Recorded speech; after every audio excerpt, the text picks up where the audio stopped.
10 സ്ത്രീകൾ എടുത്താൽ അതിൽ ഒരാൾക്ക് PCOS അല്ലെങ്കിൽ PCOD മസ്റ്റായിട്ടുമുണ്ട്.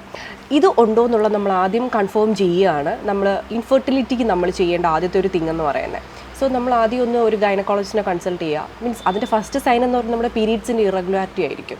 പീരീഡ്സ് ഇറഗുലർ ആവുക, 2-3 months ഒക്കെ വരാതിരിക്കുക, നമുക്ക് ഫേഷ്യൽ ഹെയർ ഗ്രോത്ത്, ആക്നീസ് ഒരുപാട് വരിക, സിവിയർ ആയിട്ട് ഹെയർ ഫോൾ വരിക, ഇതെല്ലാം ഒരു PCOS അല്ലെങ്കിൽ PCODയുടെ സിംറ്റംസ് ആയിരിക്കും. തൈറോയിഡ്. ഓക്കെ, അപ്പോൾ പ്രധാനമായിട്ടും ഇതാണ് നമ്മുടെ ഒരു വില്ലൻ എന്ന് പറയുന്നത്. ചിലർക്ക് ഈ ഒരു കണ്ടീഷൻ കാണും, പക്ഷേ പീരീഡ്സ് റെഗുലർ ആയിരിക്കും.